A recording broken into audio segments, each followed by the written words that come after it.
یہ پاکستان کی معاشی مجبوریوں کا بھی ایک زبردست حل ہے۔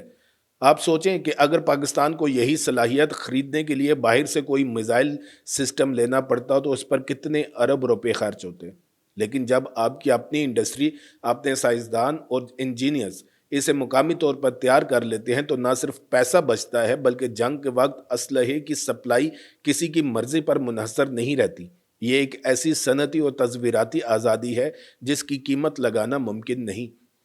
لیکن میں آپ کو صرف یہ نہیں بتاؤں گا کہ پاکستان نے کیا کر لیا ہے، یہ بھی بتاتا ہوں کہ یہ میزائل کیا نہیں کر سکتا، تاکہ آپ کی معلومات مکمل اور حقائق پر مبنی رہیں۔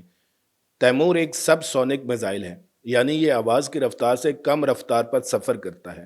اگر بھارتی نیوی اسے دور سے ہی پکڑ لے تو ان کے جدید ترین میزائل شکن نظام اسے مار گرانے کی صلاحیت رکھتے ہیں۔ لیکن یہاں وہی اگر اور مگر کا کھیل شروع ہو جاتا ہے جو جنگ کو پیچیدہ بنا دیتا ہے۔ اگر بھارتی ریڈار نے اسے نہ پکڑا کیونکہ یہ لہروں کے نیچے چھپا ہوا تھا تو، اگر بھارتی جہاز کی کمپیوٹر میموری فل تھی اور اس نے اتنے کم بلندی پر آنے والے خطرے کو اگنور کر دیا تو، اور اگر پاکستان نے صرف ایک نہیں بلکہ 5 تیمور ایک ساتھ مختلف اونچائیوں اور زاویوں سے داغ دیے تو، یہ وہ سوالات ہیں جو بھارتی بحریہ کے اسٹریٹجک پلانرز کو راتوں کو سونے نہیں دیں گے۔ اس پوری صورتحال کا سب سے دلچسپ اور اہم پہلو وہ ہے جسے نیوکلیئر شیڈو یعنی جوہری ہتھیاروں کا سایہ کہتے ہیں۔ آپ جانتے ہیں کہ پاکستان اور بھارت دونوں ایٹمی قوتیں ہیں، اس لیے کوئی بھی بڑی جنگ شروع کرنا دونوں کے لیے خودکشی کے مترادف ہے۔ لیکن اس کا مطلب یہ نہیں کہ جنگیں ہوتی نہیں۔ ایٹمی طاقتیں چھوٹی چھوٹی محدود جنگیں لڑتی ہیں، جیسے کارگل، اور اسے کہتے ہیں سب کنونشنل آپریشنز۔ بھارت کی ایک سوچ تھی جسے کولڈ سٹارٹ کہا جاتا ہے، یعنی اچانک اور تیز روایتی حملہ کر کے کچھ علاقہ قبضہ کر لیا جائے اور پھر پاکستان کے پاس جوہری ہتھیار استعمال کرنے کے علاوہ کوئی چارہ ہی نہ رہے۔ تیمور جیسے میزائل اس سوچ کو زبردست جواب دیتے ہیں۔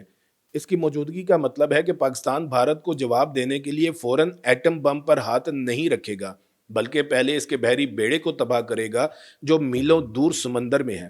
اس سے بھارت کے پاس لڑائی کو محدود رکھنے کی گنجائش کم ہو جاتی ہے اور اس کا نقصان بہت زیادہ ہو جاتا ہے۔ یہ پاکستان کی فل سپیکٹرم ڈیٹرنس یعنی مکمل تناسب والی ڈیٹرنس پالیسی کا کمال ہے، جس کا مقصد ہر سطح پر دشمن کے حملے کو ناقابل برداشت نقصان پہنچا کر روکنا ہے۔ ہر کوئی کہتا ہے کہ تیمور بھارتی ایئر کرافٹ کیریئر کے لیے خطرہ ہے، لیکن اصل کہانی اس سے بھی زیادہ دلچسپ ہے۔ بھارتی بحریہ کی ریڑھ کی ہڈی اس کے ڈسٹرائر اور فریگیٹ جنگی جہاز ہیں جو کیریئر کو گھیر کر اس کی حفاظت کرتے ہیں۔ ان کی سب سے بڑی کمزوری کیا ہے؟ ان کا لاجسٹک سپورٹ شپس یعنی سامان اور ایندھن پہنچانے والے بحری جہاز۔ جنگ میں ایئر کرافٹ کیریئر صرف چند دن لڑ سکتا ہے اگر اسے ایندھن، کھانا اور گولہ بارود نہ ملے۔ بھارتی بیڑے کو جب بھی پاکستان کے قریب آپریشن کرنا ہوتا ہے وہ اپنے ساتھ بڑے بڑے آئل ٹینکر جیسے بحری جہاز رکھتے ہیں جو جہازوں میں ایندھن بھرتے ہیں۔ یہ جہاز نہ تو اتنی تیزی سے بھاگ سکتے ہیں اور نہ ہی ان کے پاس اتنے طاقتور میزائل شکن ہتھیار ہوتے ہیں۔ تیمور کی 600 کلومیٹر رینج اسے یہ صلاحیت دیتی ہے کہ وہ صرف کیریئر کو نہیں بلکہ ان کے پیچھے قطار میں چلنے والے کمزور لاجسٹک بحری جہازوں کو بھی نشانہ بنا سکتا ہے، اور اگر یہ جہاز ڈوب گئے تو سمجھیں کہ بھارتی نیوی کا پورا بیڑا بھوکا اور بے بس ہو کر وہیں سمندر میں رک جائے گا۔ یہ حکمت عملی کی وہ گہرائی ہے جسے بہت کم لوگ سمجھتے ہیں۔ پاکستان نے تلوار کی دھار نہیں بلکہ اس بازو کو کاٹنے کا ہنر سیکھا ہے جو تلوار کو پکڑے ہوئے ہیں۔ اور ذرا اس کے سیاسی اثرات پر بھی غور کریں۔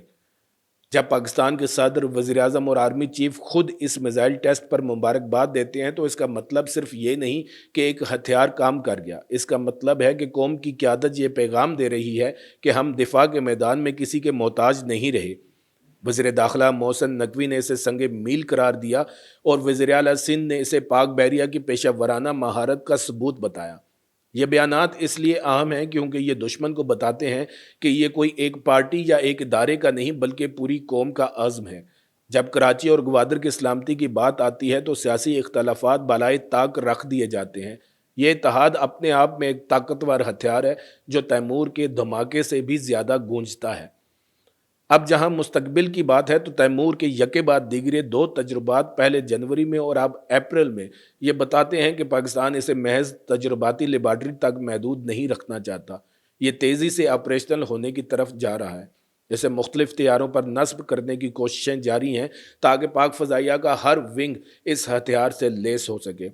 اس سے پاکستان کو وہ چیز ملتی ہے جسے اسٹریٹجک ڈیپتھ کہتے ہیں، یعنی دشمن کو اندازہ نہیں ہوگا کہ حملہ کہاں سے آئے گا، کبھی ساحل سے اڑنے والے طیارے سے، کبھی کسی بحری جہاز سے، اور کبھی خاموشی سے پانی کے اندر سے۔ یہ غیر یقینی کی وہ کیفیت ہے جو کسی بھی جارے کو پلان بنانے سے پہلے 100 بار سوچنے پر مجبور کر دیتی ہے۔